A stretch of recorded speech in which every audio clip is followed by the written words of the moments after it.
નમસ્કાર વિદ્યાર્થી મિત્રો, હું પરેશ ડોબરી આપ સૌનું આપણી આ સરસ મજાની યુટ્યુબ ચેનલ નક્ષત્ર કોમ્પિટિટિવ એકેડમીમાં હાર્દિક સ્વાગત કરું છું. મિત્રો, આજે આપણે constable special lecture number 49 T10 MCQ series concept with ટ્રીકમાં. તો વિડીયોમાં અંત સુધી બન્યા રહેજો. લાઈક કરવાનું અને ચેનલને સબસ્ક્રાઇબ કરવાનું ભૂલાય નહીં. જોઈએ પહેલો MCQ કે 5 કામદારોનો રોજનો પગાર આપણને રૂપિયામાં આપ્યો છે 45, 32, 59, 37 અને 52.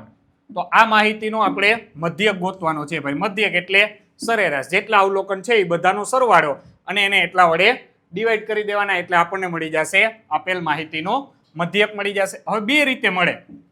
સીધો તમે આને કોઈ એક નજીકની સંખ્યા છે એ નજીકની સંખ્યા ધારી લ્યો, અથવા તો ડાયરેક્ટલી આ બધાનો સરવાળો કરી અને 5 અવલોકન છે તો ડિવાઈડ બાય 5 કરી નાખો. ઓપ્શન ઉપરથી પણ ઘણી વખત આપણને આઈડિયા આવી જશે. ચલો એકમના અંકનો સરવાળો કરીએ. 9, 9 ને 7 16, 16 ને આ 4 20, 20 ને 5 25. ભાઈ એકમનો અંક 5 આવ્યો. તો તમે જો કોઈ સંખ્યાને 5 વડે ડિવાઈડ કરતા હોય તો એમાં જવાબમાં બે જ ઓપ્શન આવે. બેકી સંખ્યા હોય તો 0 આવે, એકી સંખ્યા હોય તો શું આવે? 5 આવે. તો આનો મતલબ એવો થયો કે આમાંથી તમારી સંખ્યા કોઈ એવી જશે કે જેમાં એકમનો અંક શું હોય? એકી હોય. તો જોવો જોઈએ, 5 ચોક ને 20, 5 સત્તા ને 35, 5 દુ ને 10. આમાંય 0 આવશે, આમાંય 0 આવશે. તો આ બે ઓપ્શન તો આવે નહીં. તો કા જવાબ 45 આવે અને કા 47 આવશે. બે જ ઓપ્શન આવશે. ચલો, તો આનો સરવાળો થયો 25, બરોબર? એટલે બે વધી આવશે. 4 ને 3 7, 7 ને 5 12, 12 ને 3 15, 15 ને 5 20, 20 ને 2 22. એટલે 225 એના છેદમાં આવ્યા 5. તો ભાઈ 5 ચોક 20 અને 5 5 25. તો તમારો કરેક્ટ આન્સર શું આવશે? Option D. એકમના અંક ઉપરથી પણ ખ્યાલ આવી જાય. જો અહીંયા પણ તમને 2 4 6 કે 8 આપેલા હોય તો આ ઓપ્શન અહીં ન આવે, ડાયરેક્ટ તમારે 45 છે એ ટીક કરી શકો. ચલો નેક્સ્ટ MCQ નંબર 2. એ વ્યક્તિ એક કામ 10 દિવસમાં કરી શકે છે. ભાઈ એ વ્યક્તિ છે એને કેટલા ડેઝ લાગે છે? 10 ડેઝ. બી વ્યક્તિ છે એ આખું કામ છે એ કેટલા દિવસમાં પૂરું કરી શકે છે? તો કે ભાઈ 15 દિવસમાં પૂરું કરી શકે છે. તો જો બંને સાથે મળીને આ કામ કરે તો કામ કેટલા દિવસમાં પૂરું થાય? તો ભાઈ આનો લસા લઈ લ્યો.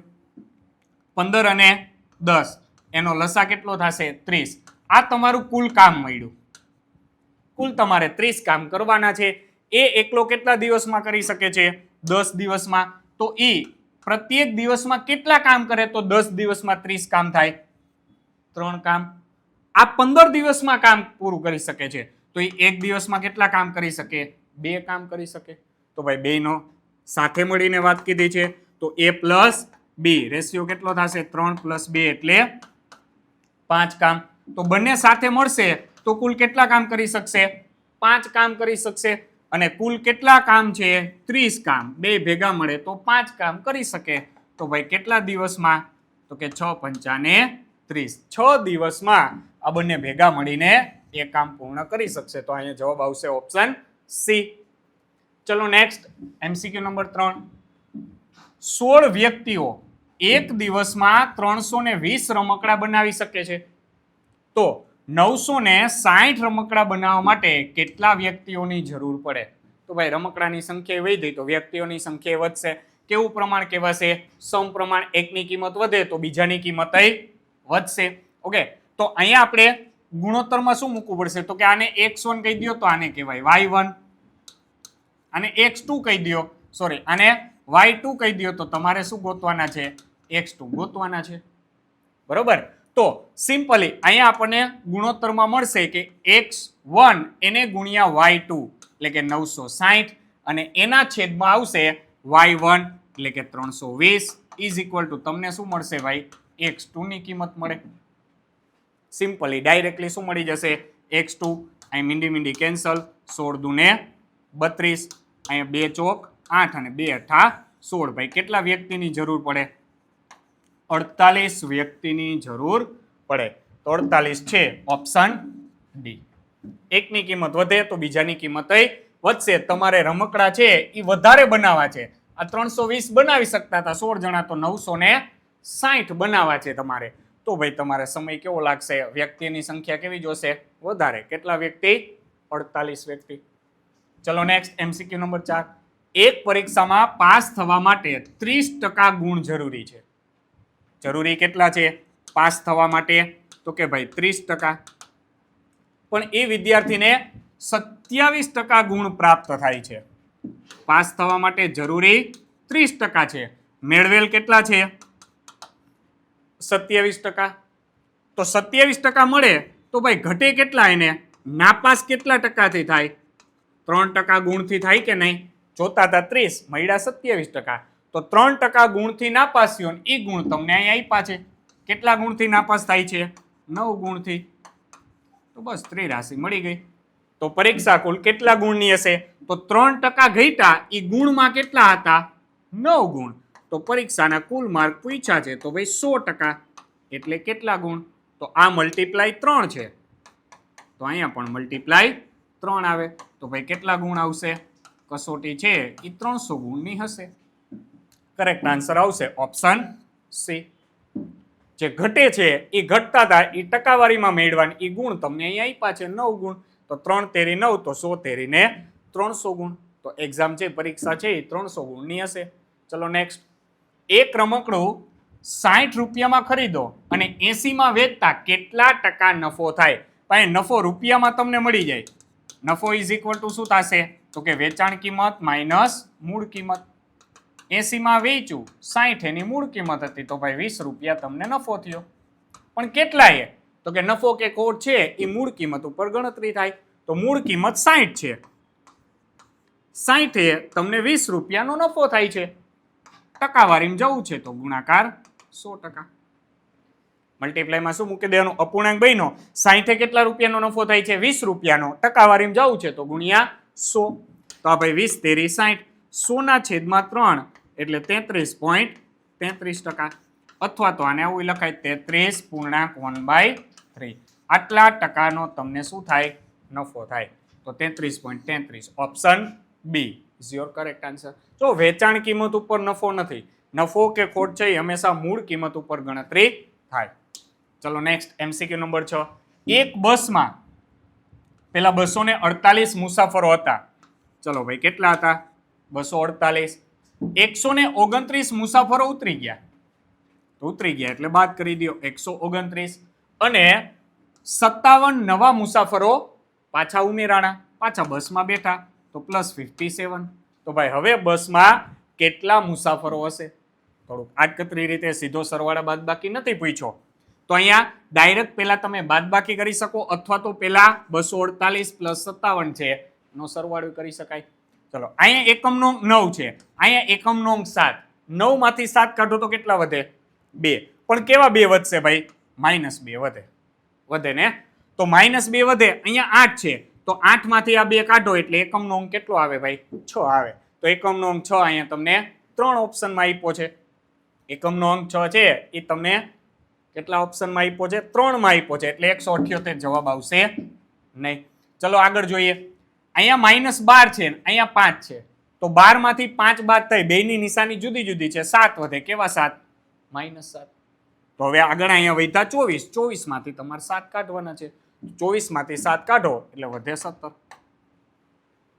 બરોબર? 24 માંથી 7 કાઢો એટલે 17 વધે. તો આન્સર કેટલો આવશે? 176. તો ભાઈ બસમાં મુસાફરો કેટલા વધ્યા હશે? 176 મુસાફર વધ્યા હશે. ચલો નેક્સ્ટ. 2000ના 30%ના 50%. 2000ના પેલા 30% પછી 50%. સીધું મૂકી શકાય ભાઈ. આ 2000 ના એટલે ગુણાકાર, 30% એટલે ટકાવારી દૂર કરવા, છેદમાં 100. પાછા 50% કીધા તો મળે એના 50% એટલે છેદમાં 50%. તો 50/100.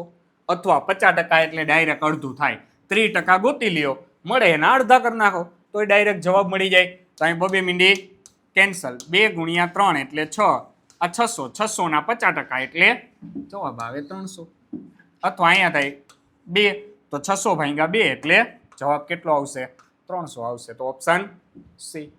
સીધી અહીંયા ખબર પડી જાય. 50% એટલે એ કેવા કહેવાય? અડધા કહેવાય. કોના અડધા? તો કે ભાઈ અહીંયા જે આપ્યું છે એના. તો 2000 30%, 2 શૂન્ય કાઢી નાખો, 30 ગુણ્યા 20 એટલે 600, 600 ના અડધા 300, સીધો જવાબ મળે. ચલો નેક્સ્ટ. 14 પંપ મળીને 9 કલાકમાં એક ટેન્ક ભરી શકે છે. તો જો 7 પંપ ચાલુ રાખીએ તો ટેન્ક ભરવા કેટલો સમય લાગે ભાઈ? સમપ્રમાણ થયું. પંપની સંખ્યા ઘટાડી. પહેલા 14 પંપ હતા, હવે અડધા કરી દીધા. 14 પંપની જગ્યાએ હવે કેટલા પંપ રાખ્યા છે? માત્ર 7 જ.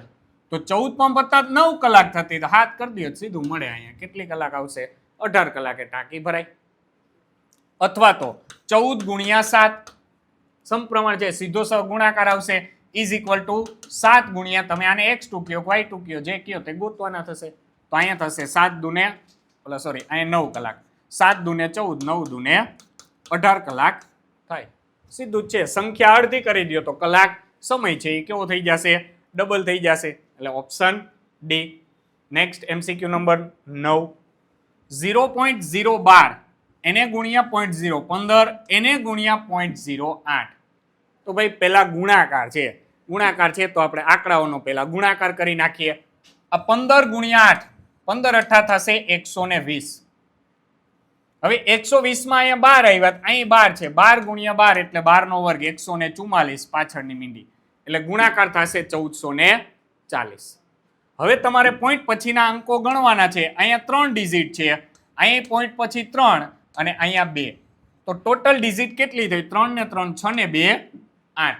તો 8 અંક પછી તમારે પોઈન્ટ મૂકવાનો છે. તો અહીં તમારી પાસે અત્યારે 4 અંક છે, 4 ઘટે છે, તો 1 2 3 અને 4 શૂન્ય આવે, એટલે પોઈન્ટ 40 1440. અથવા તો આમ પણ લખાય પોઈન્ટ 40 144. જોજે આમાં 2 0 છે, આ નહીં આવે, 3 0 છે, આમાં 5 0 છે, આ નહીં આવે, એટલે ઓપ્શન એ. એમાં 4 0 છે. ઓકે, 144 લખાય, 1440 લખાય, જેટલા શૂન્ય કરો એનાથી કાંઈ ફેર પડે નહીં. તો ઓપ્શન એ. ચલો નેક્સ્ટ લાસ્ટ MCQ. 0.025 એને મલ્ટીપ્લાય 0.4 પ્લસ 0.36 એને ભાગાકાર છે 0.6 અને માઇનસ 0.15. તો ભાઈ આંકડાઓનો ગુણાકાર કરો. 25 ચોકુને 100. અહીંયા પોઈન્ટ પછી 2 ડિજિટ, અહીંયા 1 ડિજિટ, તો ટોટલ 3 અંક પછી પોઈન્ટ મૂકો એટલે 1 2 ને 3 અંક પછી પોઈન્ટ મૂકો એટલે આનો ગુણાકાર કેટલો થાય? 100 અથવા તો 0.1 લખો. 36 ભાગ્યા 6 તો 6 આવે.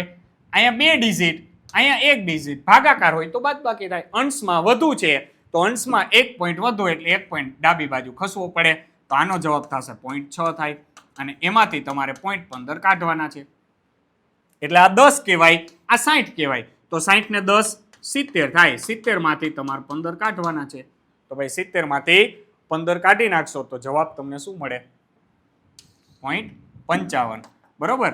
તો પોઈન્ટ છે તો 0.55 મૂકીશું. આને ડબલ ડિજિટ કર્યા એટલે 70 મૂકો, 700 મૂકો, અહીંયા 0.15 કાઢવાના છે તો જવાબ શું આવશે ભાઈ? 0.55. 0.55. બરોબર. તો આ રીતે તમે ડાયરેક્ટલી અહીંયા ગુણાકાર છે એ ગુણાકાર મૂક્યા, પોઈન્ટ પછીના ડિજિટ ગણીને એટલા પોઈન્ટ ડાબી બાજુ ખસવાના. ભાગાકાર હોય તો જેમાં પોઈન્ટ પછી અંક વધુ હોય, અંશમાં વધુ હોય તો જવાબ આવે એટલા પોઈન્ટ ડાબી બાજુ ખસવાના, જેટલા વધુ એટલા. છેદમાં વધુ હોય તો એટલા પોઈન્ટ કઈ બાજુ ખસવાના? જમણી બાજુએ. તો અહીંયા જવાબ થઈ જશે ઓપ્શન ડી 0.55. ઓકે, તો આ પ્રકારે મિત્રો તમે સરળતાથી આવા પ્રકારના દાખલાઓ છે એને કેલ્ક્યુલેટ કરી શકો છો. નેક્સ્ટ વિડીયોમાં નવા MCQ સાથે ફરી પાછા મળીશું. ત્યાં સુધી બધાને Tata bye bye, C you.